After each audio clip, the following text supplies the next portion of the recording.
বাংলাদেশে নিউটন কেন তৈরি হয় না জানেন? নিউটনের মতো বিজ্ঞানীরা বাংলাদেশে কেন জন্মায় না? কারণ হচ্ছে এখানে গোল্ডেন এ প্লাস ছাড়া আর কাউকে ছাত্র বলে গণ্য করা হয় না। এ প্লাস না হলে মেডিকেলে চান্স পাওয়া যায় না, এ প্লাস না হলে বুয়েটে কোয়েটে কোথাও চান্স পাওয়া হয় না, পাবলিক ইউনিভার্সিটিতে চান্স পাওয়া যায় না। মানুষ সমাজে নিচু হিসেবে দেখে, ছাত্র হিসেবে খারাপ মনে করে। সেজন্য এই দেশে এসএসসি বা এইচএসসি পার করার পরেই একটা স্টুডেন্টের পড়াশোনার মন মানসিকতাটা সবার আগেই সমাজ নষ্ট করে দেয়। নাম্বার 2 হচ্ছে এদেশে বিল গেটস তৈরি হয় না কেন জানেন? কারণ ভার্সিটিগুলোতে 1,00,000 ছাত্রকে পরীক্ষার সুযোগ দিয়ে 1,000 রেখে আর বাকিদের বের করে দেওয়া হয়, যার কারণে এই দেশে বিল গেটস তৈরি হয় না। মানুষের মাঝে ইকুয়ালিটি না, এবং ভার্সিটি পড়াশোনার সিস্টেম এবং দেশের পড়াশোনার সিস্টেমটা খুবই বাজে। এই দেশে আইনস্টাইন তৈরি হয় না কেন জানেন? কারণ শিক্ষার হার বাড়াতে ছেলে মেয়েদের মিথ্যা এ প্লাসের স্বপ্ন দেখানো হয়, তোমাদেরকে এ প্লাস পেতেই হবে পেতেই হবে।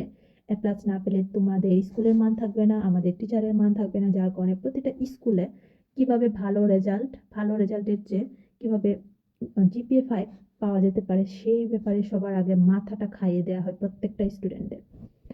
এদেশে স্টিফেন হকিং তৈরি হয় না কেন জানেন? এখানে পড়াশোনা হয় না, মোবাইল কম্পিউটার কিভাবে তৈরি করা হয়েছে এসব নিয়ে তাদেরকে কোনো জ্ঞান দেওয়া হয় না। এখানে পড়ানো হয় মোবাইল কম্পিউটার আবিষ্কার করেছে কে, কত সালে আবিষ্কার করেছে, কেন আবিষ্কার করেছে, কার জন্ম কত সালে, কোন কবির জন্ম কত সালে, কোন কবির জীবনী কি, তার বাপের নাম কি, 14 গোষ্ঠীর নাম কি, রবীন্দ্রনাথ ঠাকুরের কোথায় জন্ম, আদিস্থান, তার পিতৃ ঠাকুর, তার দাদা এবং তার ওয়াইফ কাজী নজরুল ইসলামের দ্বিতীয় ওয়াইফ, প্রথম ওয়াইফ কাজী নজরুল ইসলামের ছোট ভাই, এই ভাই সেই ভাই, ছেলে মেয়ে কিভাবে কখন কোথায় মারা গিয়েছে, জীবনানন্দ দাশের ছেলে কি করতো, জীবনানন্দ দাশের কোন আত্মীয় কবি ছিল, এইসব নিয়ে শুধু।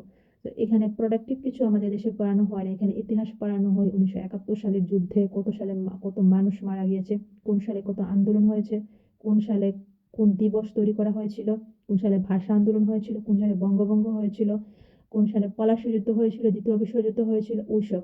কোথায় বোমা মারা হয়েছিল, কেন নাগাসাকিতে বোমা মারা হয়েছিল, কেন জাপানে বোমা মারা হয়েছিল, কেন যুক্তরাষ্ট্রে বোমা মারা হয়েছিল,